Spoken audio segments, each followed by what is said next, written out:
Mais uma vez, bom dia a todos.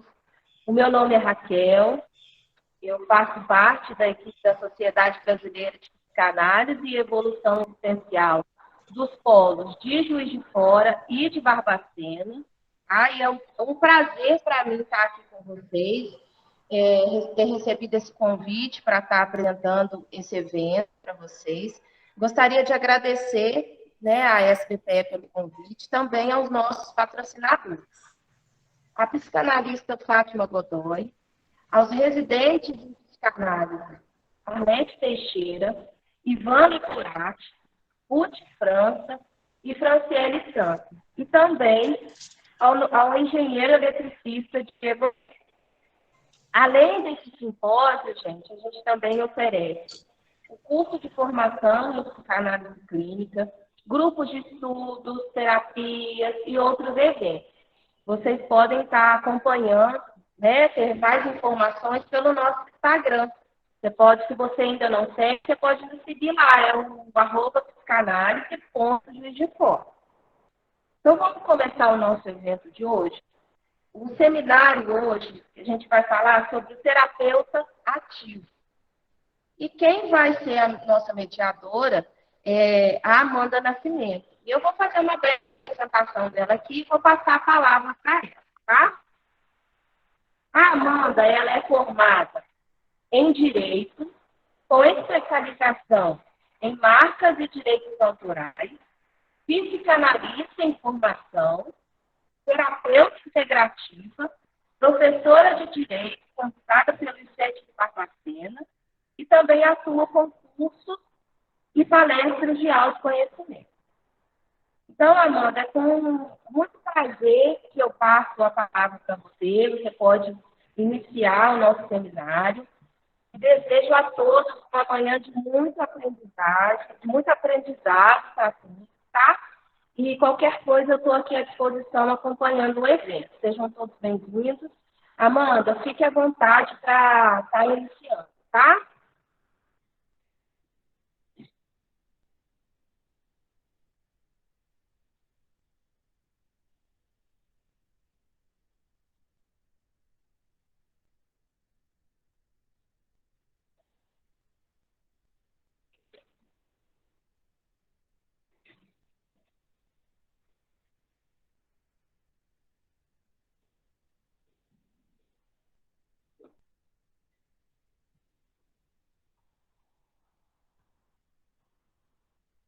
Acho que você está sem som, Amanda. A gente não está conseguindo ouvir você, Amanda. Isso.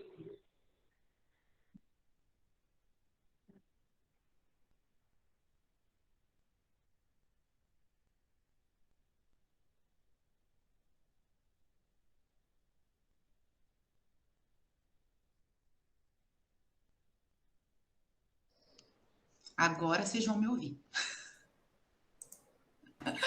Ai, bom dia, gente. Bom dia. Deixa eu ligar aqui a câmera. Bom dia. Bom dia. Vocês estão me vendo bem? Porque a Raquel estava aparecendo picotada para mim. Tá certinho a minha imagem para vocês? O meu som? Tá tudo ok? Tá, agora tudo beleza, mano. Tranquilo. Tudo ok. Para mim, então, mano. Tá ok. Ah, que bom. Bom dia, gente. É um prazer estar aqui hoje, né? E como a Raquel falou, né? Eu sou advogada, terapeuta. Eu acho que assim, eu sou multifacetada, né? Eu falo muito isso. Não sei se vocês já ouviram falar em multipotencialidade. E hoje em dia eu sei, assim, dentro de um processo muito grande de autoconhecimento, que me levou inclusive à psicanálise, né? Que eu tenho essa multipotencialidade. Que é uma pessoa, né? Talvez muitos de vocês aqui sejam e não saibam disso. Uma pessoa que tem vários interesses por várias coisas e que muitas das vezes quer aplicar tudo isso na vida, às vezes até se perde, né? Se perde em procrastinação, porque é tanta coisa, tanto conhecimento e não consegue ir para frente, né? Dando continuidade às coisas que começam. Então, assim, o tema que eu estou trazendo hoje, do terapeuta ativo, é um tema que chama muito a minha atenção, porque eu vejo como algo essencial para os dias atuais. Ainda mais se nós formos considerar um mundo agora, né, pandêmico e pós-pandêmico. Quando a gente pensa na psicanálise, a gente pensa muito na ideia de passividade, né? Tanto que muita gente... foi numa aula recente, uma das nossas professoras até falou que as pessoas ligam para ela e perguntam qual é a linha que ela utiliza dentro da psicanálise. Porque as pessoas têm a ideia de que a psicanálise é chata. De que a psicanálise é aquela coisa que você vai chegar, vai ter uma pessoa totalmente ali passiva, né? Totalmente imóvel, olhando para você e você vai falar. Tipo, é como se você fosse abrir a sua vida, falar para alguém que não se importa com o que você está dizendo. Porque não esboça nada, não move nada. E eu queria... Raquel, para eu apresentar aqui, né? Eu vou ficar sem ver vocês. Deixa eu ver aqui. Uma tela. Não. Raquel, me dá uma ajudinha aqui para eu fazer a apresentação? Sim, amor. Você vai... Para apresentar o slide, Você vai apresentar agora uma janela. É do lado uma dos três janela. pontinhos. Isso, uma janela. Uhum. Aí você está com o arquivo aberto no seu computador, se tiver, ele vai aparecer Mas é uma outra PowerPoint. janela. Isso, mas se ele estiver aberto, ele vai aparecer numa outra janela, é só você clicar nele. Que aí você consegue apresentar. Porque só está aparecendo na pasta dele, não está aparecendo ele. Não. Eu consigo apresentar aqui para você. Você quer que eu coloque? Pode ser. Vê se vai dar. Raquel, ela tem que compartilhar a tela dela. No Google Meet embaixo tem uma setinha. Aí. Viu? Vê se está dando agora. Tá dando para ver. Vocês estão vendo, né? Sim. Então, gente, a ideia é trazer essa nova visão analítica, tá? E se vocês tiverem alguma dúvida também, quiserem conversar, fiquem à vontade para trazerem mais coisa para a gente. Passa para mim, para a foto, o segundo slide, por favor. Eu quis trazer para vocês aqui, gente, isso aqui é uma das bases da psicanálise, né? Eles formavam uma sociedade. Aí nós temos ali Freud, o Granville Stanley, o Jung, o Sándor Ferenczi, o Ernest Jones e o Abraham Brill. Eles formavam uma sociedade psicanalítica e muitos deles, né, romperam, ou melhor, Freud rompeu com eles ao longo do tempo. E eu quis trazer essa foto aqui para vocês verem que existem conexões, né? Existe mais do que a gente imagina. E na sociedade da época, eles se conectaram muito. E hoje eu vou falar muito... Eu não achei foto do Reich com Freud, né? E o Reich, ele é um dos precursores, né, do terapeuta mais ativo. Mas hoje eu quero trazer um autor para vocês que talvez vocês não conheçam. E eu vou falar bastante dele, que é o Sándor Ferenczi, que é esse que está aí em pé atrás do Jung. O Sándor, ele era muito, muito, muito próximo de Freud. Tanto que essa foto aí é uma foto que foi feita na Universidade de Massachusetts, salvo engano, não me recordo agora, mas de uma viagem que Freud, Jung e ele fizeram para os Estados Unidos para se apresentarem. Então, eu quero trazer aqui essa foto para vocês para a gente ter uma mudança de paradigma. Porque antes de falar sobre o que eu quero falar com vocês, a gente precisa entender a origem disso tudo. E que por mais que tenha havido divergência, né? A divergência, ela traz crescimento. E aí a gente olhar aqui, eliminando aquele preconceito que nós temos, porque nós vemos uma psicanálise e passamos isso para o outro, uma psicanálise muito chata, uma psicanálise maçante. E a psicanálise, ela pode ser diferente. E quando eu digo isso, eu não trago isso daqui para vocês ignorando Freud. Ignorando, porque Freud, ele é a base, né? Freud, ele é a base. Mas a sociedade mudou. Freud, quando iniciou todos os estudos dele, Freud era judeu. Freud fugiu dos nazistas. Freud teve as irmãs, né, que foram assassinadas pelo nazismo. Então, a sociedade era uma completamente diferente da que nós temos hoje. Hoje, muitas das coisas que lá no passado, na época de Freud, não haviam comprovações, eram teorias, eram especulações e eram loucura. E eu digo muito isso, né? Loucura, para mim, é aquilo que nós ainda não sabemos explicar ou ainda não conseguimos medir, né? A ciência, eu falo muito isso, a ciência um dia disse que a Terra, a ciência, a religião, né? Todos os alicerces sociais disseram um dia que a Terra era plana. E essa era uma crença absoluta, essa era uma verdade absoluta. E com a modernidade, com novos equipamentos, nós descobrimos que, de fato, não, a Terra não é plana, né? A Terra é redonda. E as inovações tecnológicas, né, a inovação no mundo, ela é importante demais para isso. Por quê? Porque existem, por exemplo, tribos que acreditavam, né, que a Terra estava em cima de uma tartaruga, que estava em cima de um elefante, ou o elefante em cima de uma tartaruga. Então, tipo assim, eles olhavam e eles tinham essa ideia, porque eles não tinham ainda o conhecimento necessário, né, o conhecimento científico, tecnológico, para compreender, né? E a gente fala muito na psicanálise, né? Que o que não é dito é fantasiado. Então, por exemplo, uma pessoa que está lá na frente do mar, na sociedade lá europeia, ela olhava a linha do horizonte. Então, a Terra era plana. Então, você imagina as fantasias que eram criadas ali. E o homem, por exemplo, ter ido na Lua é um salto absurdo para a humanidade. Porque quando o homem chegou lá na Lua, quando nós começamos a ter imagens, né, de satélites da Terra, nós, por exemplo, comprovamos que não tinha um elefante sustentando o planeta.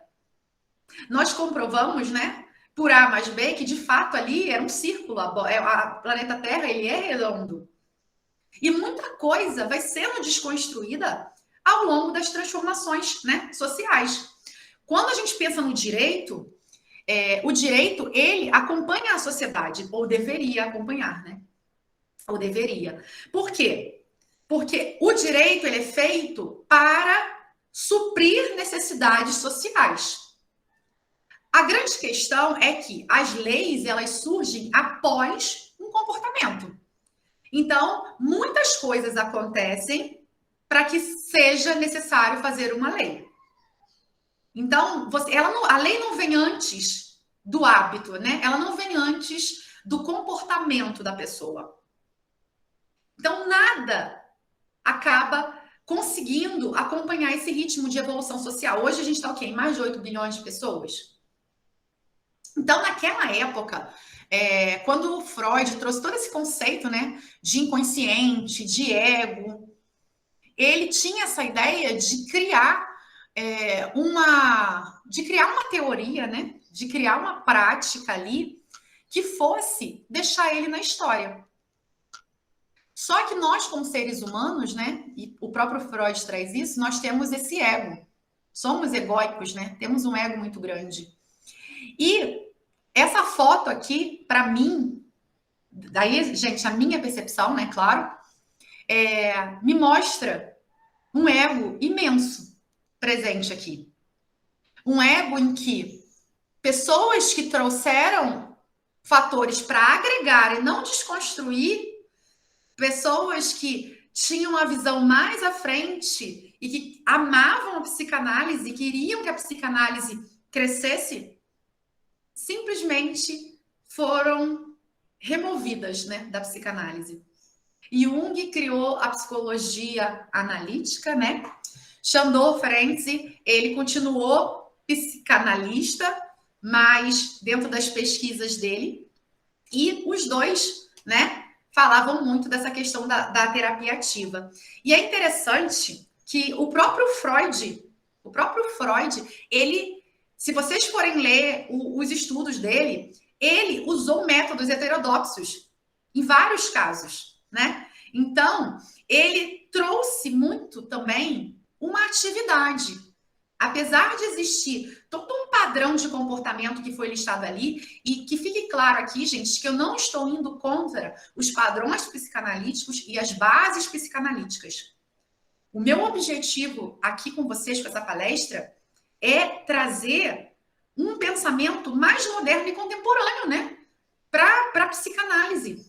Um pensamento em que a gente olhe e que a gente veja que o mundo está evoluindo. E que, como tudo, precisa evoluir. Quando Cristo veio no planeta, né? Vamos pensar no cristianismo. Cristo veio. Cristo falou para uma sociedade.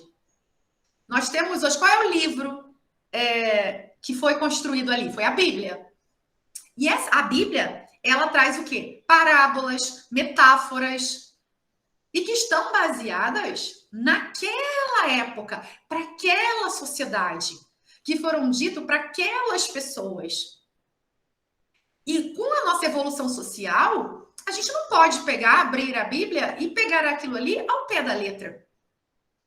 E quando eu penso na psicanálise, quando eu penso na modernização da psicanálise, eu faço esse paralelo porque eu vejo da mesma forma. Temos uma sociedade diferente em evolução. Temos uma sociedade extremamente mais ativa. Então, eu quero trazer aqui para vocês um novo paradigma, uma nova forma de ver a psicanálise.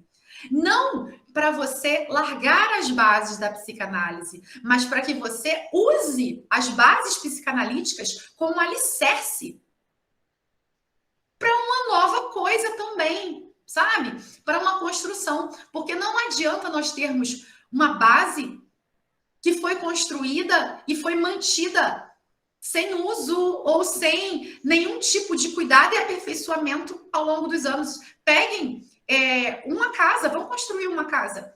Construam os alicerces delas e não levantem paredes. Não faz diferença. Então, você complementar é bom. E a psicanálise, ela pode ser diferente. E não é ruim ser diferente. Eu acho que uma das coisas que a gente teme muito, né, é a mudança, porque a mudança, ela traz incertezas, né? Só que eu vejo, quando eu vejo a clínica psicanalítica, eu vejo que muitas pessoas já fazem isso que eu estou falando aqui para vocês. Muitos terapeutas já são ativos, principalmente porque muitos psicanalistas já vêm de uma formação anterior. Muitos psicanalistas já têm muitos conhecimentos anteriores e já começam a trabalhar essa sensibilidade, mas não falam, mas não dizem. Quantos de vocês que estão aqui se surpreenderam quando começaram a fazer análise depois de ter iniciado o curso e começa a perceber as intervenções do analista, começa a ter insights, trazer e receber um contraponto daquilo ali? Isso é ser ativo. E a minha ideia do terapeuta ativo, né, da psicanálise ativa, é uma psicanálise em que a gente tem a liberdade para falar sobre isso, a liberdade para construir isso e para que a gente consiga se desenvolver, para que a gente possa ir além, sabe? Ir além e trazer a psicanálise, né, ao status que ela merece socialmente. Porque ela é uma técnica incrível. E hoje nós temos as ferramentas que faltavam a Freud. Nós temos as ferramentas que faltavam a Jung, faltavam a Ferenczi, e que comprovam muitas das coisas que eles falavam. Nós temos hoje ferramentas que faltavam a Reich. Reich era o maluco. Reich falou da couraça emocional, né? E hoje em dia, a ciência já evoluiu ao ponto de nós sabermos que existe essa couraça que ele fala, com outros nomes, mas ela existe. Hoje nós temos a neurociência, que traz a plasticidade cerebral, e nós vamos falar dela também um pouquinho aqui, que mostra que o que eles diziam é fato. Só que eles ainda não tinham a comprovação científica necessária e as ferramentas para trabalharem com isso, e nós hoje temos isso à disposição. Por que não usar? Por que o terapeuta tem que ficar sentado, passivo, Por que o terapeuta ele não consegue coordenar a transferência e a contra-transferência sendo através de sensações e não eu me fecho completamente para evitar a transferência ou a contra-transferência? Nós nos tornamos inaptos, muitas das vezes, por não expressar o nosso sentir. Por muitas vezes, por exemplo, se eu tenho um cliente e esse meu cliente desperta algum gatilho em mim, porque nós trazemos muito pessoas para a gente de coisas que nós precisamos curar, por que eu preciso continuar com aquele cliente? Sabe? Por que eu tenho que ficar? Não, mas eu tenho que... transferência, é contra-transferência. Por que isso não se torna uma coisa leve para mim? Por que eu não posso olhar aquela pessoa ali, sabe? E decidir, sabe? Agir de uma forma mais ativa com o sofrimento dela? Ou mesmo, como eu falei, escolher. Não, para mim isso aqui não dá. Eu, Amanda, por exemplo... eu tenho questões, né, de abuso sexual. E eu não me sinto confortável com isso. No sentido de, como advogada, eu não trabalho com direito penal. Como psicanalista, eu não tenho intenção de permanecer em atendimento com abusadores. Não abusados, mas com abusadores. Porque eu olho o meu limite. Quando eu penso nessa transferência e na contra-transferência, eu sei o meu limite perante uma pessoa dessa. Então, eu consigo manter a minha integridade dentro disso. E eu consigo olhar para aquilo ali e me tornar ativa dentro daquilo ali. E muitas das vezes o terapeuta ativo é o terapeuta que vai saber o limite dele também e dizer não. Né? E trazer essas sensações. Raquel, passa para mim, por favor, o slide.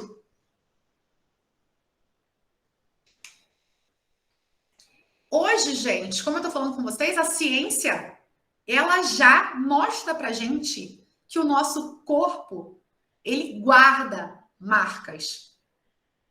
Como eu falei para vocês, Reich era um maluco, né? Hoje, quando Reich falava de outras formas sobre essa questão da couraça emocional, né?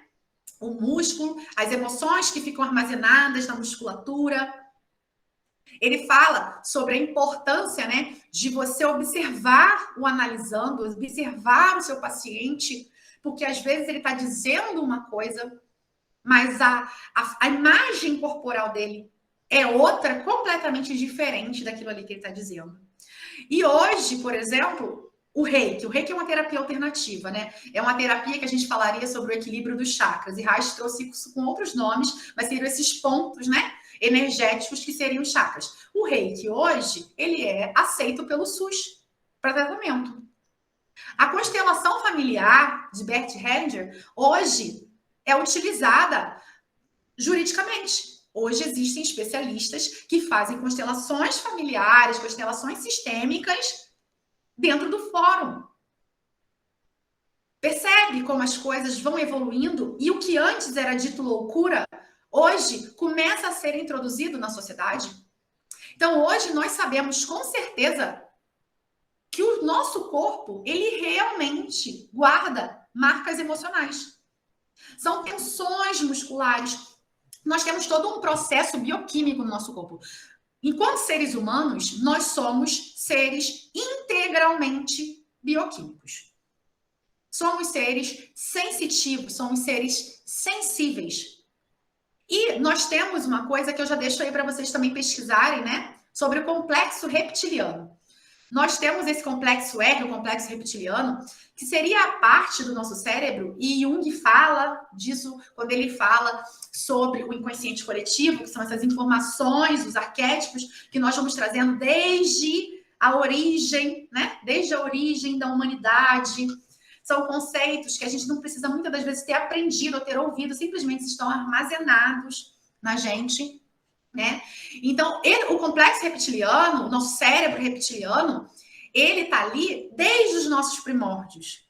E quando nós estamos ansiosos, quando nós estamos nervosos, preocupados, agitados, o nosso corpo, ele produz cortisol. Cortisol é um hormônio que vai fazer a gente fugir ou lutar. Então, o nosso corpo, ele se prepara integralmente para ou sair correndo ou ficar e lutar pela vida e afastar ali aquele perigo. Só que a sociedade moderna, ela ativa esse cortisol por nada. Porque esse sistema era o sistema de quando a gente estava na caverna, que entrava lá um tigre dente de sabre para comer a gente. E aí a gente entrava em desespero e a gente precisava agir. Só que hoje, o nosso corpo produz cortisol porque o trânsito está engarrafado.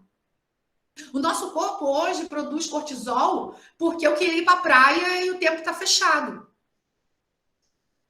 Então, a gente precisa compreender que o corpo vai se preparar tudo para isso. Por quê? Como que funciona? Acontece algo. Isso ativa esse sistema de defesa nosso. Então, o nosso coração, ele começa a bombear sangue mais rápido. E é por isso que quando uma coisa ruim te acontece, ou um gatilho é ativado, ou você recebe um impacto, seu coração vai... Por quê? Porque o seu coração começa a bater mais rápido. Os brônquios do seu pulmão, eles se dilatam. As veias, as artérias, elas também começam a se dilatar para que haja uma circulação maior do sangue que está sendo bombeado. E aí, a liberação do cortisol, para quê? Para dar força, para gerar adrenalina junto e você sair correndo ou lutar. Só que, pensa comigo, o meu corpo faz tudo isso e eu vou queimar essa energia. Porque apareceu lá um tigre dente de sabre para mim. O meu coração vai começar a bombear mais rápido, meus vasos vão se dilatar, o meu pulmão também. Eu vou gerar uma adrenalina muito forte e eu vou correr muito dele. Me escondi. Aí quando você correu, né? Você desgastou aquela energia, você vai sentar. Passou. Gastei a energia produzida pelo meu corpo. Tirei toda a atenção, aquela atividade física. Olha como o nosso corpo ele é inteligente.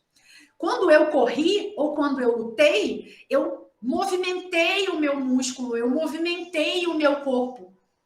E quando eu movimento o meu corpo, eu alivio tensão muscular. Não é assim que dizem pra gente? O tratamento para depressão, para ansiedade, faz o quê? Vai fazer atividade física. Por quê? Porque quando eu estou fazendo esse movimento, o meu corpo começa a produzir também serotonina, endorfina, dopamina, noradrenalina. Então, o nosso corpo ele começa a produzir também os hormônios. Então, eu sair correndo, essa minha atividade física do correr vai produzindo hormônios benéficos, vai relaxando a minha musculatura, para que ao fim, quando eu estou segura, não há mais cortisol, não há mais adrenalina no meu corpo, porque foi queimado. Só que no nosso dia a dia, isso não acontece. No nosso dia a dia, se eu estou lá no trânsito e acontece uma coisa, meu coração vai disparar, eu vou ficar revoltada da vida, meus músculos vão ficar tensionados. Sabe quando você vê os corredores, como que eles fazem quando vão correr numa competição? Eles se preparam, não é assim que um animal faz? Quando vai correr, ele tensiona os músculos para dar impulso e correr. Então, nós estamos ali numa situação de estresse. Tensionamos os músculos para fugir. Não fugimos. Não corremos. Além de não darmos vazão para aquela adrenalina e para aquele cortisol que foi produzido, nós mantemos o músculo tenso e permanecemos sem produzir os hormônios que vão ajudar a neutralizar, trazendo a sensação de bem-estar. Então, essas informações nós não tínhamos. Não com tanta clareza e com tantas provas científicas como nós temos hoje. Então, eu recebo um analisando aqui. E eu tenho a percepção, por exemplo, de que esse analisando, ele apresenta muita tensão muscular, uma ansiedade exacerbada. O terapeuta ativo, ele vai ter uma visão do todo. Quando ele ouvir a história ali do paciente dele, do analisando, ele vai sentir, por exemplo, uma necessidade de uma atividade física. Talvez uma necessidade, não é de diagnosticar, mas de recomendar. Eu recomendar, olha, busque, talvez por uma suplementação, um nutricionista. Hoje em dia, nós sabemos que o cérebro produz 80% da serotonina do corpo. O cérebro é conhecido hoje como... O intestino é conhecido hoje como o segundo cérebro. Em torno de 80% a 90% isso antes da pandemia, tá, gente? Agora eu não sei esses dados. Mas antes da pandemia, em torno de 80% a 90% das depressões eram biológicas. Por quê? Porque a pessoa consome... Na nossa sociedade, fuma muito, usa muito bebida alcoólica, consome muito açúcar. Nós não temos uma dieta equilibrada e saudável. Então, isso inflama o nosso intestino. Com a inflamação do nosso intestino, o nosso intestino, que é o responsável só de serotonina, pela produção de 80% da serotonina, que é o hormônio do bem-estar, da alegria, da felicidade, para de produzir. Ele simplesmente para. E aí, nós entramos o quê? Num processo depressivo, num processo ansioso, num processo de pânico e mil outras coisas. E nesse caso, a depressão, ela é um sintoma. Ela é um sintoma de uma causa biológica na nossa vida. E a gente conseguir ter esse conhecimento e olhar esse paciente de forma integral, sabe? Eu acredito que seja o diferencial para essa geração que vai vir aqui pós-pandêmica. Você olhar e você... Eu tenho uma frase do Jung, que quem está aqui que me conhece sabe que eu amo, eu já falei ela várias vezes, né? Que ele fala, domine todas as teorias e técnicas, mas quando você estiver tocar uma alma humana, né? Estiver com alguém, tocar uma alma humana, que você seja outra alma humana. Isso é o terapeuta ativo. Se tem uma frase que pode definir o terapeuta ativo, é essa. Como eu falei para vocês, não é ignorar as bases, não é dominar técnica, não é ir por instinto. Não é isso.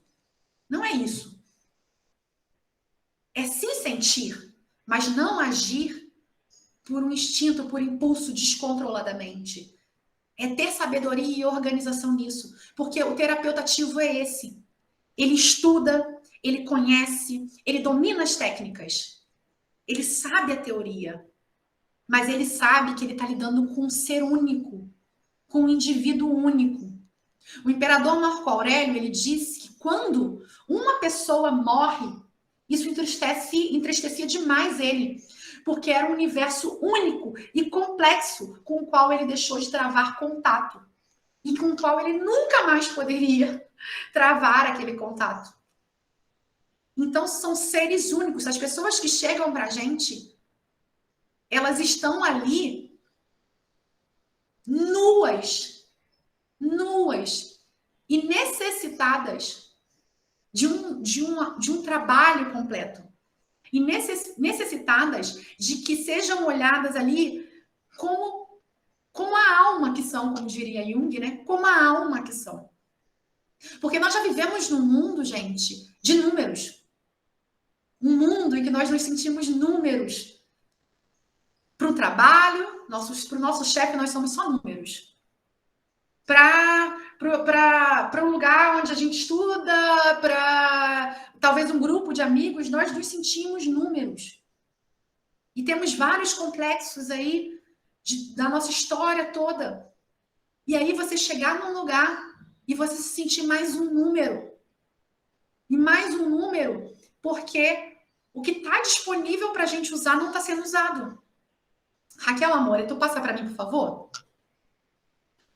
Então, como eu falei com vocês, o nosso corpo, ele guarda essas informações. Tem um livro incrível, que o livro é esse, Anatomia Emocional, e eu recomendo para vocês.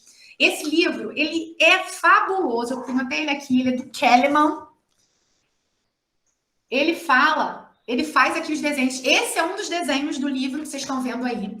E ele mostra a anatomia, como fica o corpo da pessoa por estresses. A história de infância da pessoa, a forma como a personalidade dela foi construída e como que isso vai se refletir no corpo dela. Olha que incrível, gente. E a partir daí, você observando o seu paciente, você conseguir compreender aspectos psicológicos dele. E além de você usar, óbvio, né, a interpretação da fala, né, e você trazer ali, através do seu conhecimento, uma questão nova para ele. Raquel, passa para mim também, por favor. Eu vou falar sobre a plasticidade neural e emocional, mas eu quero... Bota no outro primeiro, por favor, para mim. No próximo, no seguinte. Não, no depois desse. Isso aí. Antes de falar da plasticidade cerebral, dando continuidade à anatomia que eu estou falando aqui para vocês, gente, vocês já ouviram falar da fáscia? Não sei se vocês já ouviram falar da fáscia. O nosso corpo, ele é revestido por um tecido chamado tecido miofacial. Esse tecido miofacial é o maior órgão sensitivo do nosso corpo. O tecido miofacial, ele recobre todos os nossos músculos, ossos e todos os outros sistemas do nosso corpo. Órgãos, tudo, absolutamente tudo. O tecido miofacial, hoje nós já sabemos que a fáscia, que é esse tecido, ela fica entre a pele e o músculo. E é ela que, por exemplo, gera todo o impulso sensorial. Então, por exemplo, quando eu tenho uma situação de estresse, o meu cérebro vai enviar informação para a fáscia. A fáscia vai ajudar na contração do músculo e vai dar esse impulso para tirar, para que a pessoa corra. A fáscia, gente, o que é a fáscia? Seja as mulheres aqui, os homens, eu acredito todo mundo. Quando a gente compra a galinha, que a gente... O peito da galinha, geralmente, né? É muito visível pra gente no peito. Tem uma pelezinha branquinha, fininha, uma película fininha. A fáscia é como se fosse aquela películazinha fininha. Só que no nosso corpo, ela tá entranhada em tudo. E aí, uma coisa muito linda para vocês saberem. A fáscia guarda memória emocional. A fáscia, conforme você vai vivendo estresses, ela vai começando a criar nódulos emocionais que são como se fossem colágenozinhos que ela vai montando. Hoje em dia existe um terapeuta que se chama microfisioterapeuta. O microfisioterapeuta, quando ele está especializado, ele trabalha na fáscia. Você chega e ele toca em você, e quando ele faz aquele toque em você, ele libera aquela emoção que estava ali armazenada na fáscia. Por exemplo, aí eu vou trazer novamente, eu sou dessas, tá, gente? Eu trago muitos dos meus exemplos. Eu passei por abusos sexuais. E eu sempre tive uma tensão absurda aqui no ombro. Absurda. Absurda mesmo.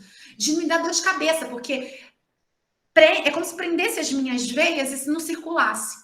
E o sangue não conseguisse circular, a oxigenação. E eu lembro que quando eu estava com um agressor, eu ficava assim, ó. Eu sempre fazia isso. E até hoje, eu estou com 35 anos. E até hoje, em uma situação de estresse, de vergonha, ou de qualquer outra coisa assim, que me traga esse cortisol, minha primeira reação é fazer isso. Se eu ficar muito triste, eu precisar, vou deitar um pouco. Eu vou deitar e eu vou me encolher assim. Por quê? O meu músculo guardou uma memória através da fáscia. Ele compreendeu de tantas repetições que aquilo ali era a minha forma de me proteger. Era como se isso me trazia alívio, me fazia me sentir segura de alguma forma. Então, o meu corpo manteve isso. E isso começa a gerar na nossa vida os pontos gatilhos, né? Que são os nós miofaciais. O nosso músculo começa a inflamar. E com o tempo, conforme aquilo ali vai se repetindo, nós não temos postura, né? E aí o nosso corpo vai envergando, e aí a gente engorda, e a gente vai trazendo para o corpo todas as questões emocionais que estavam fora e que nós não soubemos lidar com elas. Então, olha o que a ciência traz para a gente hoje. A psicologia tem a EMDR. EMDR é uma técnica de toque. Assim. Na EMDR, você vai tocando e você vai trabalhando com os olhos, com a movimentação dos olhos, para fazer uma reprogramação na pessoa. Uma reprogramação de padrões de infância. Então, nós temos muita informação para a gente simplesmente fazer de conta que elas não existem. Nós temos muitas teorias e muitas técnicas para a gente olhar para elas. Aí, como eu falei lá antes, a neurociência, nós temos hoje a plasticidade neural. Olha só, eu já sei que a fáscia tem memória neural. Que a fáscia, ela armazena nela as informações. Porque, por exemplo, quando você tem um corte ou queima o dedo, os neurotransmissores que vão levar essa informação para o seu cérebro estão na fáscia. É a fáscia que vai conduzir essa informação. Olha que coisa incrível. E ela vai guardar a memória neural. Pessoas que sofrem acidentes, né? E que entram em colapso ou que têm crises de pânico, elas permanecem com aquela tensão corporal por muito tempo. Uma técnica, por exemplo, que ajuda muito a você liberar esses pontos da fáscia é yoga. Você fazer yoga, você estender os músculos, fazer o relaxamento muscular, né? Você começa a desprogramar, a gente tem que fazer uma desprogramação muscular e facial do trauma também. Porque a gente vai ficar agindo instintivamente o tempo inteiro se a gente não perceber isso. Aí uma yoga, um pilates, que vai trabalhar a musculatura, é algo incrível para um paciente que viveu uma situação traumática, que está gerando tensões musculares nele, que não está conseguindo produzir hormônios suficientes para neutralizar aquele sofrimento absurdo que viveu. E aí eu pergunto para você, como que eu converso com um paciente, como que eu ouço um paciente que está com adrenalina a 1000 e com cortisol a toda? Se torna impossível esse trabalho. E aí nós fazemos o quê? Medicação, né? Assim, a sociedade não é a sociedade do remédio? Só que o remédio, por exemplo, é necessário em muitos casos para você estabilizar, mas ele não soluciona o problema. Um exemplo, uma mulher depressiva. Uma mulher depressiva que tem um marido agressor, que agride ela fisicamente, sexualmente, psicologicamente, ela se sente nada, que não tem vida sem ele, que ela não é ninguém, que ela é menos do que nada ali com ele. Ela desenvolve um processo depressivo, né? Entra numa depressão. Essa mulher vai no psiquiatra, ele vai receitar remédios para ela. Ela vai tomar um remédio, aquilo vai dar um alívio. Só que ela vai voltar para casa, o agressor tá lá. Porque a depressão dela tem CPF, RG e comprovante de residência. E aquela situação, se ela não tiver estrutura para enxergar aquilo ali, mudar aquilo ali, e como que ela muda aquilo ali? Através dela, eu falo muito isso de relacionamentos destrutivos com as minhas alunas. Eu falo, o maior relacionamento destrutivo que nós temos é com a gente mesmo. E nós precisamos reconstruir esse relacionamento da gente com a gente. Porque quando eu reconstruo esse meu relacionamento comigo, eu sou capaz de não aceitar qualquer coisa e de achar saídas, achar soluções para até situações abusivas como essa. Agora, se o meu relacionamento comigo mesmo é destruído, se eu me sinto nada, se eu não tenho amor próprio, se eu não reconheço o meu valor, eu vou ficar nesse ciclo. Então, a gente está nessa sociedade da medicação, medicação, medicação. Ressaltando mais uma vez, eu não estou aqui falando contra a medicação, eu estou falando contra, sim, o uso indiscriminado de medicamentos. Porque existem... Lembra que eu falei para vocês das depressões? Que são por inflamação intestinal? Por intestino inflamado? Existem... Só que essas pessoas com intestino inflamado, que não fazem uma atividade física, porque não sabem, que ela vai falar, mas eu não tenho causa para estar deprimida. Ela vai tomar remédio, o remédio vai inflamar mais ainda o intestino dela e ela vai ficar nesse ciclo. Então, nós temos sempre que olhar também esses fatores biológicos. E aí pegar, como eu falei para vocês, esse conhecimento, pegar uma cliente, né, um terapeuta, analisando um paciente, olhar para ele, olhar para os traumas que ele está me trazendo ali e conseguir trazer soluções, sabe? Conseguir trazer novas técnicas. O Sandor Ferenczi, ele faz vários testes, ele faz muitos testes, né, em relação a essa terapia ativa dele, porque existem dois momentos dele, né, um momento em que ele estava muito próximo de Freud, e a partir de 1923, 24, já existe um outro momento dele, que é o momento em que ele traz muito essa questão da terapia ativa. Tanto que no início, quando ele falou sobre terapia ativa, lá no início ele ainda caminhava com Freud, Freud chegou a dizer que Ferenczi se baseou nele para estar fazendo trazendo essas atividades, né? Essas práticas heterodoxas. Se eu não me engano, foi o Wolfman, Homem-Lobo, que Freud, inclusive, traz um desses métodos. Freud age de uma forma mais ativa. Freud, ele já começa... Ele está lá dentro dessa... Wolfman, né? Homem-Lobo, se eu não me engano. Ele dá um prazo para o término daquela terapia, coisa que nós sabemos que em psicanálise nós não damos. Mas é uma forma que ele traz. Por quê? Porque você vê que a análise está estagnada. O Sandor, quando ele fala do terapeuta ser ativo, ele traz essa ideia da estagnação. Chega um momento que o seu paciente, o seu analisando, vai estar totalmente bloqueado. E aí você está engessado, porque você não tem conhecimento neural. Você não consegue olhar para o corpo, você não consegue perceber pelo tom de voz, perceber pelos sintomas que ele te traz uma questão maior do que aquilo ali que ele está falando para você. Porque a psicanálise, do meu ponto de vista, é isso. É ler as entrelinhas, é ver o que não está sendo dito. Mais do que o que está sendo dito, é ver o que não está sendo dito.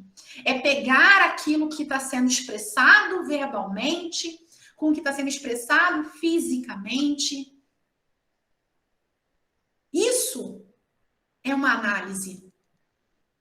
Uma análise em que eu compreendo que eu estou lidando com um indivíduo que é dotado de corpo, que é dotado de alma, que é dotado de energia e que tem experiências únicas e individuais, que é um universo único com quem nós ali, enquanto analistas, estamos tendo o privilégio que Marco Aurélio falou, de travar contato com aquele universo único, que pode ter experienciado coisas idênticas a gente. No mesmo momento, podia estar ao nosso lado num acidente e reagir àquilo de uma forma completamente diferente. Mesmo exposto às mesmas situações. Porque é um ser único. E hoje nós temos lá a plasticidade neural e a plasticidade emocional. O nosso cérebro já é provado. E olha só, gente, se você for ler, você vai ver que Freud, Jung e vários outros analistas, de alguma forma, falam para a gente sobre essa plasticidade.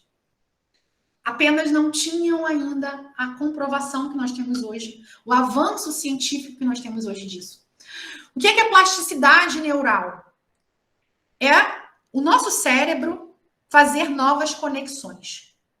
O nosso cérebro, ele tem a capacidade de criar novas... Gente, o nosso corpo, ele é incrível. Nosso corpo é incrível. Você sabia que se você tiver algum problema numa veia, você precisar suturar uma veia, o nosso corpo, ele começa a fazer outros caminhos, ele começa a criar outros caminhos para o sangue passar, para manter o equilíbrio corporal? No cérebro, é a mesma coisa. O cérebro, quando você tem um problema, por exemplo, um AVC, um derrame, você consegue trabalhar essa plasticidade neural para que o seu cérebro crie novas conexões e você reaprenda, por exemplo, você reaprender a andar. O seu cérebro, ele começa a usar outras áreas que eram responsáveis por outras coisas para suprir a falta daquela outra. Então, a plasticidade neural, bem a grosso modo falando, né, são as novas conexões que o nosso cérebro vai fazendo para criar novas sinapses e se adaptar. E se adaptar às circunstâncias, se adaptar às situações. Então, como eu falei para vocês, técnicas como essa, como a microfisioterapia, a yoga, o pilates, essas observações, tudo isso que existe hoje, a programação neurolinguística, tudo isso que existe hoje auxilia nessa plasticidade neural. E aí eu quero recomendar um outro livro para vocês que eu gosto muito, que esse livro é o livro Frustração, da Adriana Foz. Vocês anotem aí, quem tiver interesse sobre essa questão de plasticidade, esse livro é maravilhoso. A Adriana, ela teve um AVC muito jovem. Com 30 e poucos anos, ela teve um AVC. E ela teve que reaprender, né? E aí ela traz esse conceito da plasticidade neural, de como que o cérebro dela foi fazendo essas novas conexões e o que, olha que incrível, e o que ela fez. E a partir daí, ela desenvolveu esse novo conceito de plasticidade emocional, que ela fala, que ela chama de plasticidade emocional. Que é o que a plasticidade emocional? A nossa capacidade de reorganizar e reestruturar, trazendo novos sentimentos.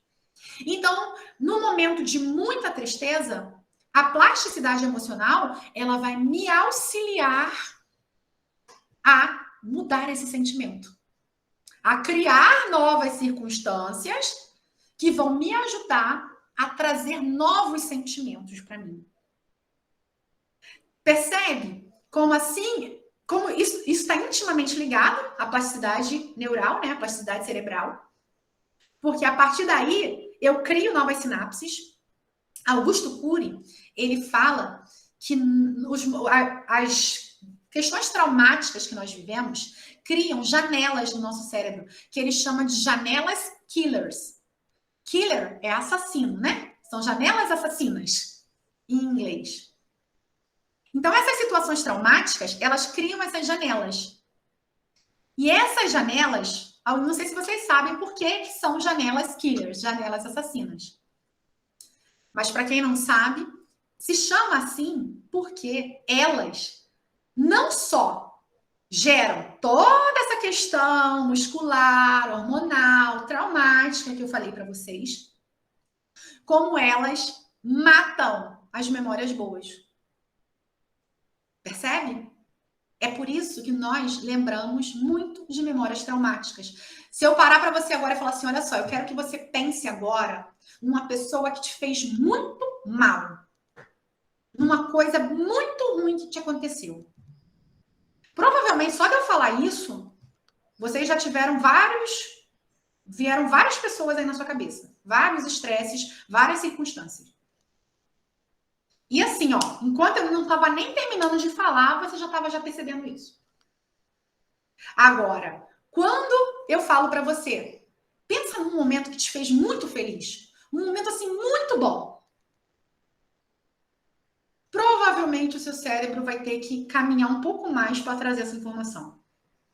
E outra, se eu falar para você, naquele momento traumático, como que você estava, com que roupa você estava, como que era o ambiente, como que era isso, você vai lembrar de inúmeros detalhes. Agora, se eu te perguntar do momento de felicidade, poucos são os detalhes que você vai lembrar. Porque nosso cérebro, por proteção, vai armazenando essas informações. E aí, brilhantemente, eu amo o Augusto Cury, brilhantemente, ele traz essa nova teoria para a gente das janelas killers, mostrando para a gente que a ansiedade, né? Que ele fala que... Ai, gente, esqueci o nome. Que ele fala que é a memória REM, né? Que é a... Ai, não, ele chama de... Ah, gente, esqueci. Depois eu lembro. E ele fala o quê? Que essas janelas, né?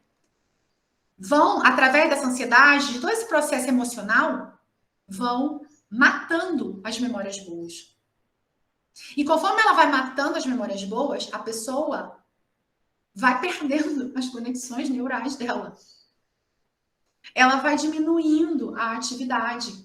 Sabe por quê? Porque o corpo, ele começa a paralisar. O corpo, ele vai começar a guardar energia. Ele vai começar a guardar energia porque a pessoa está em perigo. E ele vai ficar ali. E isso vai gerar inúmeras situações para a pessoa. Então, como que eu crio novas plasticidades? Por exemplo, num paciente meu que me chega com depressão ou com algo assim. Trazendo para a vida dela, né, um novo objeto de desejo, por exemplo, um novo objeto libidinal. Eu já dei aqui o exemplo para vocês da yoga, de coisas que são, além de trazer uma atividade física para ele, eu ainda vou estar, né, auxiliando nessa produção hormonal. Eu vou estar auxiliando em algo que traz prazer, em algo que vai mudar a forma como o cérebro dela faz conexões. Então, o terapeuta ativo, ele tem um olhar aguçado para a individualidade. Ele tem um olhar que ele vai observar por que aquela pessoa está sempre naquela postura. Lembra do Reich que eu falei, a couraça emocional? Reich falava que nós vamos guardando esses nódulos emocionais musculares. A face aí, gente.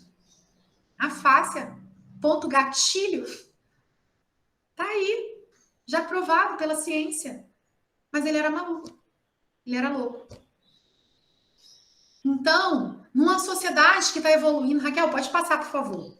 Numa sociedade que está evoluindo cada vez mais, com muito mais conhecimento. Por que que a gente se nega a ter sensibilidade na observação? Sabe? Por que é errado? E como eu disse para vocês, isso é feito por muitos terapeutas. Mas feito de uma forma, às vezes, até dolorosa, insegura, preocupado, como se fosse uma traição. O mundo tem evoluído, sabe? O mundo tem evoluído de uma forma tão absurda para que a gente não agregue conhecimento. Porque, no final, qual é a busca do terapeuta? O que o terapeuta busca? Primeiro, a própria cura. Eu não acredito, eu, Amanda, não acredito que um terapeuta inicia um processo para se tornar terapeuta se ele não tem algo para ser curado nele. Uma dor profunda para ser curada nele. Então, esse é o primeiro passo.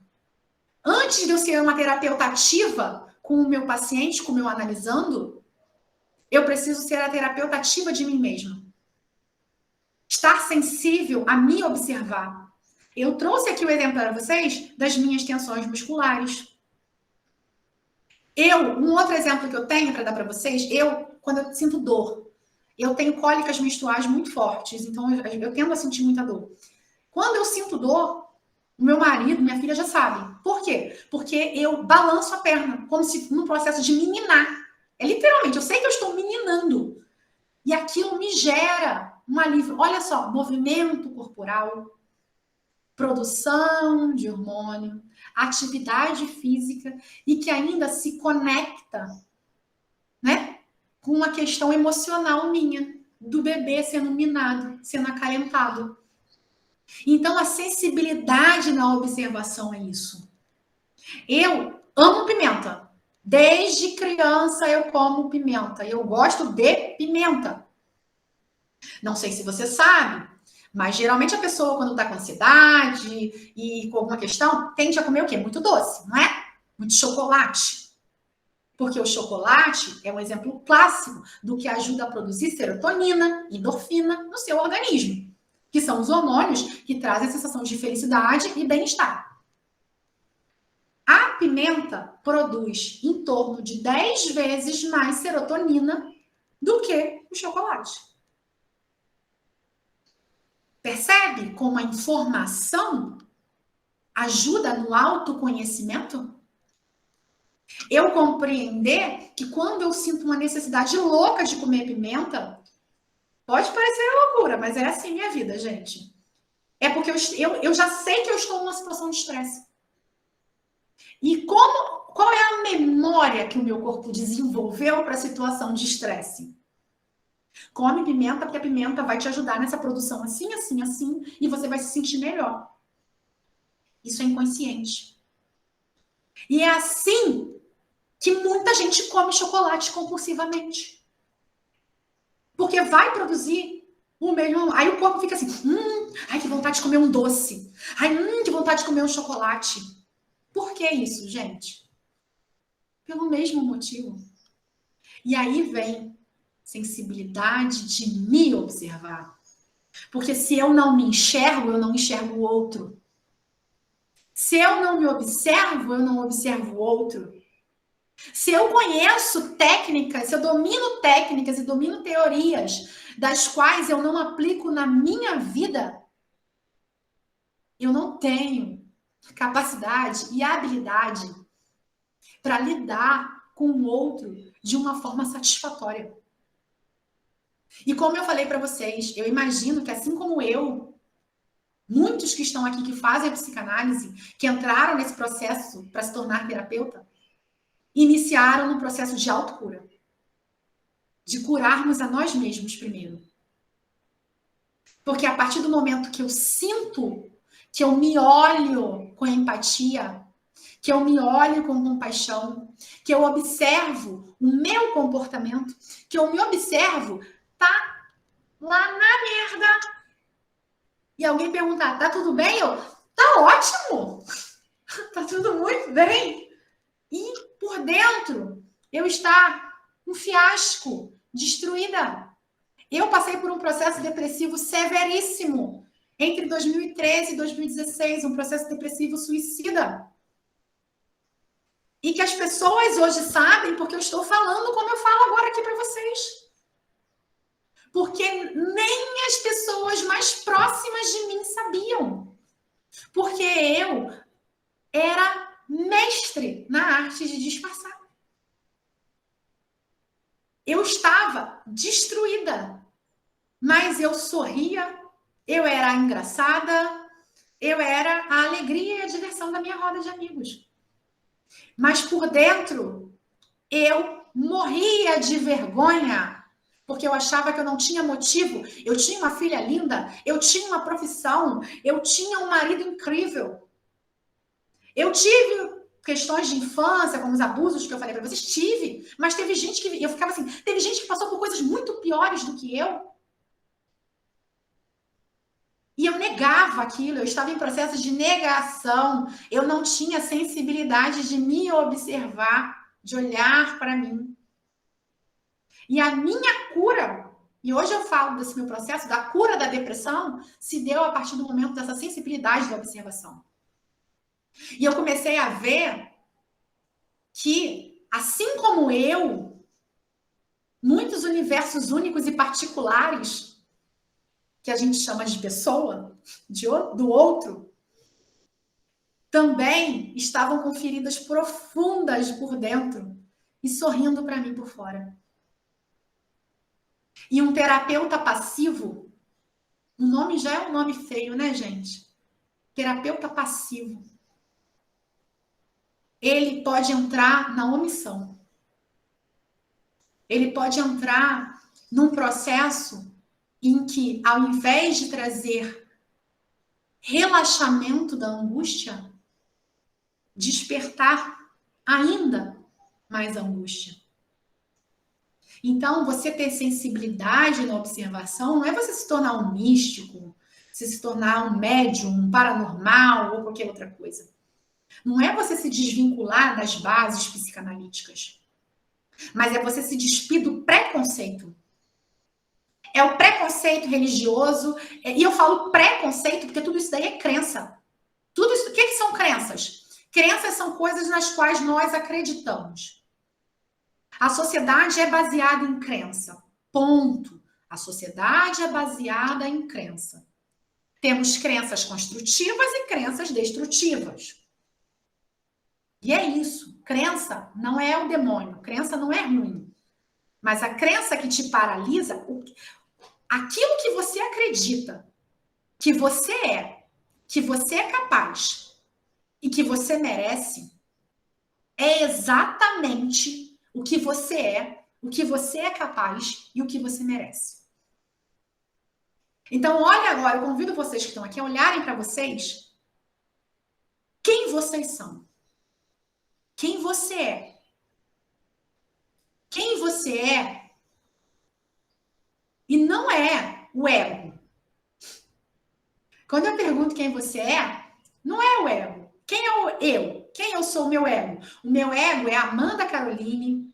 O meu ego tem CPF. O meu ego tem uma mente dotada de uma personalidade. O meu ego é mãe. O meu ego é esposa. O meu ego é filha, é tia, é irmã, é palestrante. Esse é o meu ego. Agora, quem eu sou embaixo disso tudo? Quem eu sou quando eu sou só o meu inconsciente? Meu consciente e meu inconsciente agora num todo? Quem eu sou quando eu sou toda? Quem eu sou quando eu estou dentro e não fora? Quem eu sou além da minha persona Amanda? Porque a Amanda é uma persona. Agora ela está adaptada à persona palestrante.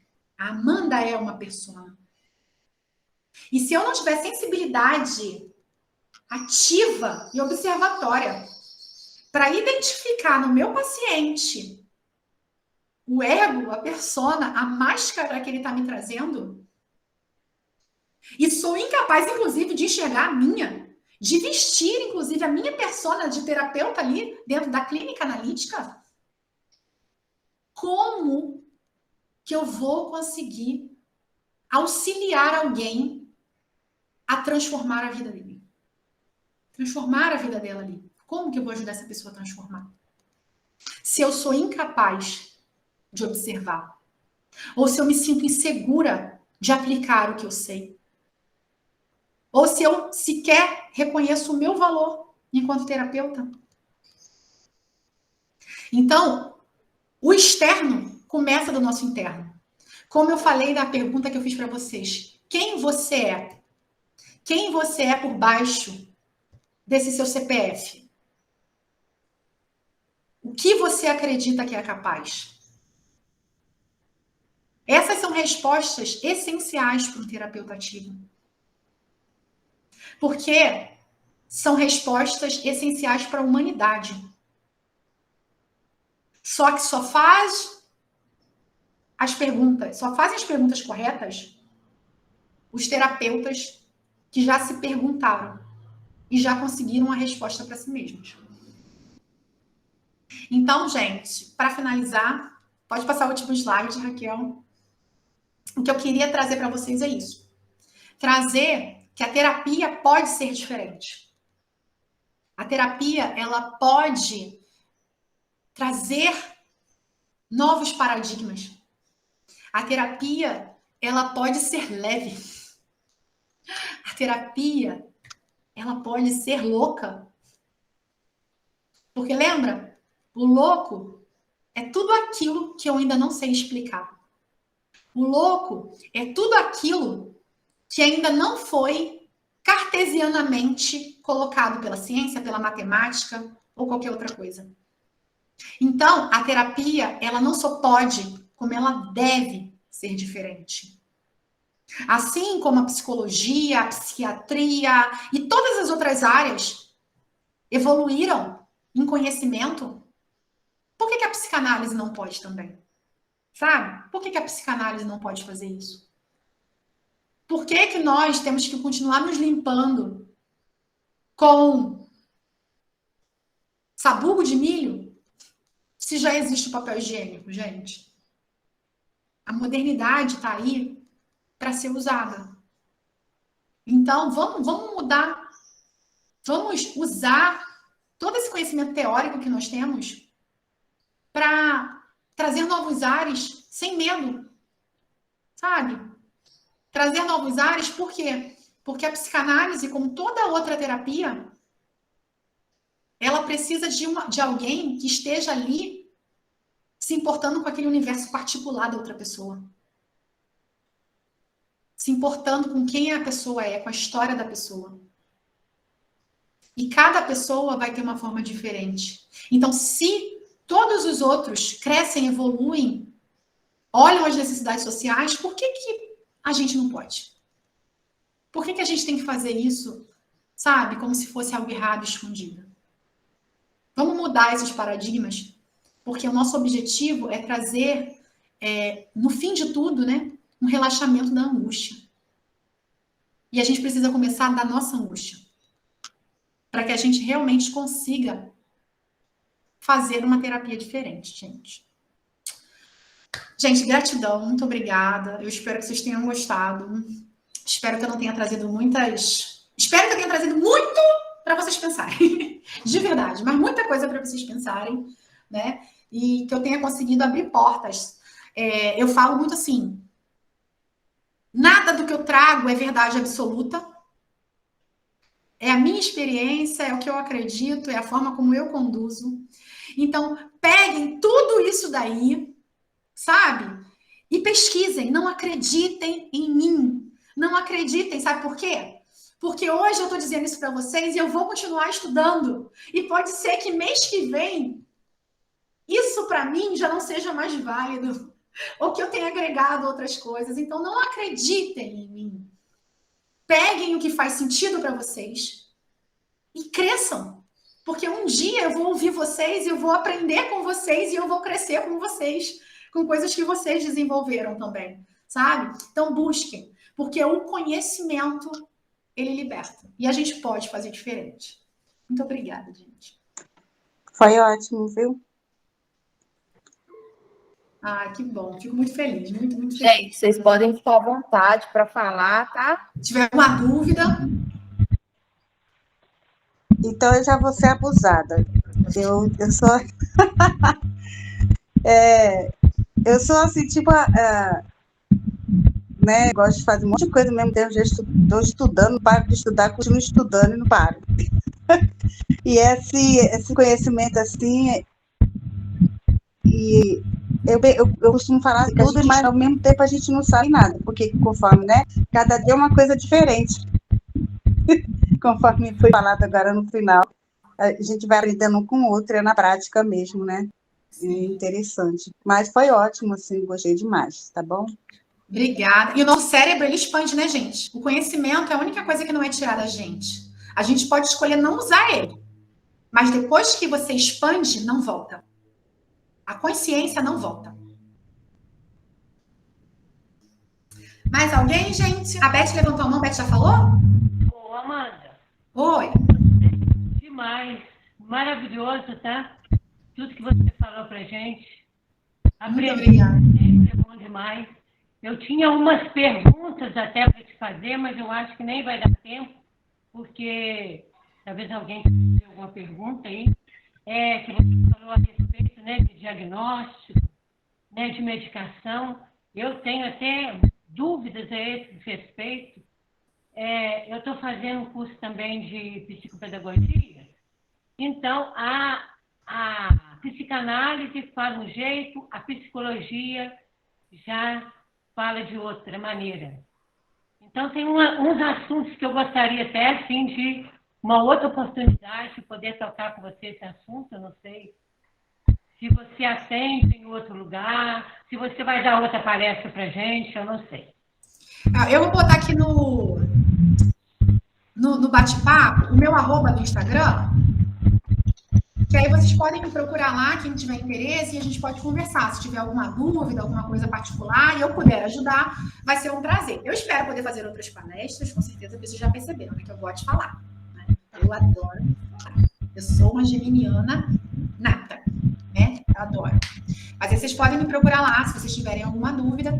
E eu tô sempre dando curso, tá, gente? Mas assim, eu falo muito para casal e eu trabalho com a terapia integrativa, né? Então eu vou trazendo questões energéticas, emocionais, a escuta analítica, eu já tenho uma metodologia toda minha. Mas lá vocês conseguem falar melhor comigo. E eu gostaria que você passasse para a gente também os autores dos livros do autor que também fez isso. Eu vou passar, vocês estão no grupo, não estão? Lá? O grupo do simpósio. Eu vou passar para Raquel a lista dos livros que eu falei e ela vai colocar lá no grupo do WhatsApp para que fique mais fácil até mesmo para vocês pegarem. Tá, Joia. Muito obrigada. Obrigada pela sinceridade, que a gente está vendo que você está falando com sinceridade e muito bacana, tá? Obrigada. Obrigada. Fico muito feliz. Obrigada, Beth. Mandica, muito obrigada pelo mais um conhecimento. Você é inspirada, especial. Você sabe que eu sou a fã. E que Deus te proteja sempre. Eu acho que você está no caminho muito certo. Muito certo. Obrigada, Rita. Não me faz chorar, não, porque eu sou chorona também. Falo pra caramba, sou chorona.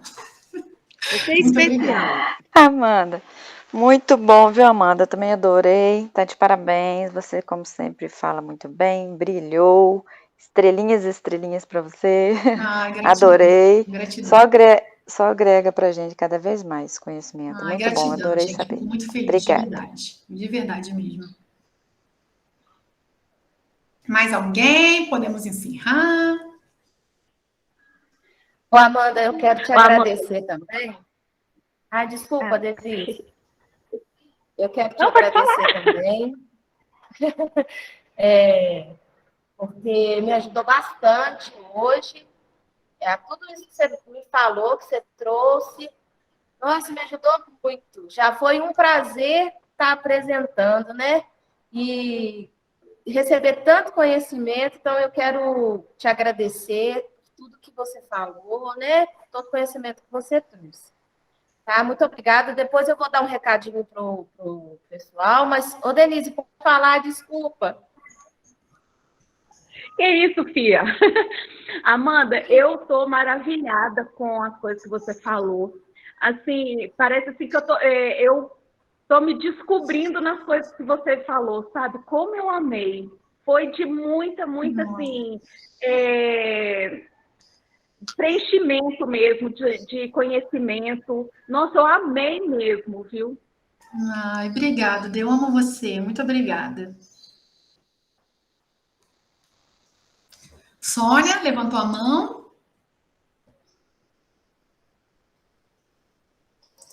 É engraçado que hoje eu acordei, eu deveria estar no evento que eu adoro, quem me conhece sabe. Nós estamos inaugurando um polo da Unopar em Benfica, eu trabalho na Unopar, e eu sou assim, 360 graus na minha vida. E estou acometido com uma fratura no pé, você imagina? Não, você não consegue nem imaginar. Aí eu acordei hoje de manhã e falei, gente, vou assistir nada não vai adiantar nada. Gente, como foi bom. Que legal, como foi gente. bom, porque eu já peguei a primeira opinião sobre o meu pé, ontem eu peguei a segunda. Sabe quando você vai ao médico e volta buscando solução e volta com um monte de interrogação? Foi assim que eu voltei ontem. Assim, sem saber o que fazer, o que decidir, porque de qualquer jeito eu vou correr risco. Então, assim, e eu descobri que eu vou poder mudar a situação. Pode mesmo. E vai depender só de mim. Entendeu? E já deu certo, Sônia. Já deu. Com certeza já deu certo. Eu sou uma pessoa de muita fé, e assim. E outra coisa também que eu descobri com a sua fala é que eu estou sempre à disposição das pessoas e estou sempre ajudando. Eu descobri que eu preciso me ajudar. Então, isso é muito importante, entendeu?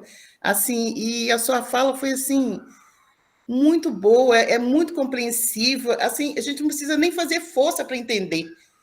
Entendeu? Ela já entra, já assimila e já fica. Entendeu? Fico muito feliz, gente. Muito, você não tem noção da minha alegria. Eu que agradeço. Eu falo muito isso. Ninguém na minha vida, eu não acredito em coincidência. Ninguém atravessa o meu caminho à toa, sabe? E eu sempre peço muito isso.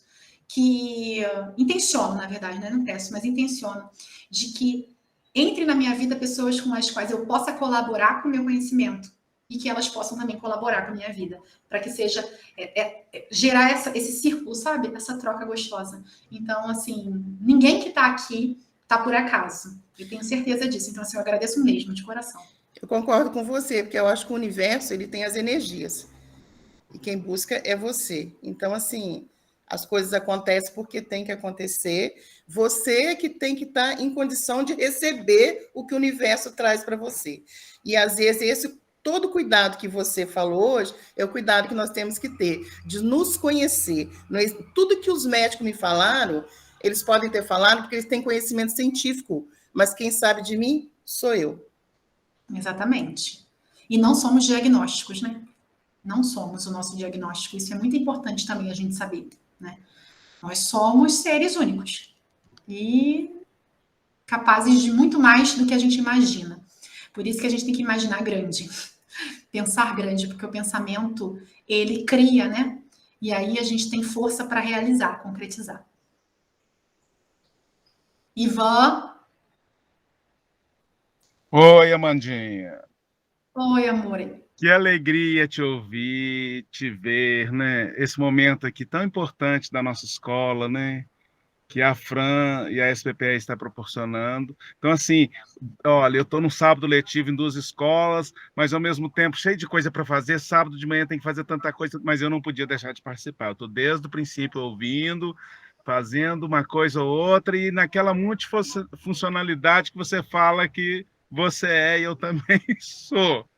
É o homem moderno, eu me identifico totalmente com esse seu pensamento, esse jeito seu de ser. Então, assim, eu amo te ouvir, eu adoro, assim, eu amo ver você falando essa riqueza de pesquisa, de conhecimento, essa sua sensibilidade, essa vontade que você tem de se doar. Então, assim, eu me identifico muito, eu tenho muita gratidão, porque eu aprendi demais contigo. Eu estava em casa, agora eu já estou no trânsito, eu vim com fone no ouvido e gente buzinando, porque às vezes a gente dá uma mancadinha e tudo, mas eu queria ouvir, eu queria pegar, aí quando eu parei que a internet sumiu, eu falei, gente, eu tenho que voltar, desliguei o celular, voltei, peguei o finalzinho, por quê? Para poder aprender, para poder trocar, porque você é muito importante para mim, o seu conhecimento, para mim, é muito importante, a SBPE, esses meus colegas que estão aqui com a gente, tudo isso é muito importante e a gente tem que dar muito valor para isso, sabe? Então, obrigado, porque eu aprendi muito neuroplasticidade, sabe? A questão da face, eu vou estudar mais sobre isso. Obrigado pelas dicas de livros, não é? Então, assim, é isso mesmo. Eu combino muito com essa forma de você de pensar, nessa contemporaneidade, né? Do acolher, da acolhida, da escuta, ela vem se modificando por causa dessa mudança de comportamento, dessa nova sociedade, esse novo mundo que a gente vive, de tanta conexão, né? E de tanta tecnologia, de tanto avanço, de tanta mudança, tanta transformação. Agora, eu sempre faço, não ficando preso a rótulos, a preconceitos, que eu sei que eu também me cobro nisso, gente, será que eu estou indo por um caminho? Mas eu já atuo como terapeuta, sou residente em psicanálise, tenho muito que aprender, muito que estudar, mas eu penso muito nessa questão que você trouxe, sabe? O ser está ali na sua frente, é um ser. Então, são 2 almas. E o que você pode oferecer para ele além da escuta? Um gesto, um olhar, não é? É algo mais que você aprendeu, que você sofreu, que você viveu, e você pode proporcionar isso a ele. Então, eu sou muito assim, sabe, ali de algo mais. E esse algo mais são outras teorias, outros contemporâneos que vêm a somar com os nossos teóricos tão queridos, né? Que são a base do nosso estudo, a base da nossa psicanálise. Então, assim, eu fico pensando, mas ainda me cobro numa questão, Amanda. Eu ainda fico pensando, por quê? os teóricos trazem o seguinte, principalmente Freud, naquele momento que ele está expondo, que você está escutando, naquele fio é que está o inconsciente dele. Mas será que não está o seu inconsciente também? Então eu fico pensando até que ponto eu tenho só que ficar ouvindo e observando somente aquilo que está no inconsciente, se a consciência dele, o movimento dele, o corpo dele está falando desse inconsciente. Exatamente. Muitas das vezes fala mais do que a própria fala. É uma representação inconsciente. A movimentação, ela é a representação do inconsciente, né? Então, Amanda, assim, quanto mais a gente estuda, mais a gente convive com a prática, porque a prática é muito importante, e quanto mais a gente se doa a essa pessoa, e a gente se doa, né, ao nosso auto-amor, ao nosso auto-valor, a gente conhece o outro através de nós, e conhecemos nós através do outro. Então, eu fico pensando, não, é o momento, é aquele encontro ali agora, e essa sintonia que a gente tem, né? Essa energia que a gente recebe ali na hora, não é? Dessa sensibilidade, desse estudo, desse conjunto de todo, é o que é. Exato. Entendeu? Então não devemos ficar rotulados, engessados, porque o mundo moderno e o mundo que nós vivemos é um mundo do todo e o mundo do tudo. E esse tudo, esse todo, ele é útil nesse momento. Né? Que sejamos uns para os outros de acordo com o que nós sentimos e o que nós estamos proporcionando. É um amor, né? É um ato de amor. Então, assim, brilhante, obrigado por tudo, é sempre bem-vinda e que tenhamos mais encontros como este. Muito obrigado, aprendi muito e vou aprender mais ainda com o que você mostrou. Gratidão, Ivan. Eu também admiro muito você, admiro muito, adoro também te ouvir falar. E eu agradeço, assim, de coração mesmo, de coração, porque a gente faz, é o que você falou, é o amor a base de tudo, né? E a gente, quando a gente faz algo que a gente gosta, o resultado, inevitavelmente, ele é positivo, ele é o melhor. E muita energia positiva, muita sintonia interna com o nosso próprio ser, né? Para a gente manter essa energia e a gente se autocurar, ou melhor, não se autoadoecer. Sim, perfeito. Gratidão, Ivan. Gratidão. Coração. Tchau.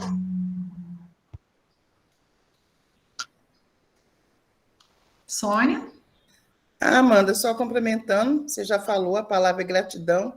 E outra coisa, complementando o que o universo faz com a gente, eu me inscrevi hoje às 10h02. É muito interessante, né? Na horinha, né? Ai, que bom, gente. Eu fico muito feliz mesmo. E agradeço a presença de todos vocês. Agradeço por terem me ouvido aí por quase 1h40, mais ou menos. Gratidão, gente. Muito, muito grata mesmo. Pessoal, muito obrigada pela presença de todos, tá? Eu quero só lembrar vocês do nosso próximo encontro, tá? Vai ser agora dia 4/12.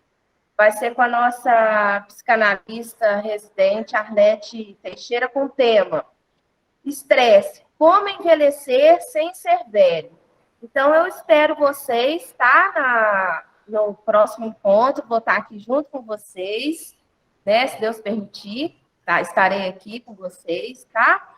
E se você quiser adquirir certificado, a gente está dando a certificação, você pode me chamar lá no grupo, eu te explico direitinho, tá? Amanda, muito obrigada, viu? Desejo a todos um ótimo fim de semana. E com certeza a gente vai estar junto em outras palestras, sim. Tá? Gostei muito da apresentação. Né? Gratidão por tudo. Viu? E a todos vocês agradeço também. Muito obrigada pela presença. Gratidão, gente. Tchau, tchau.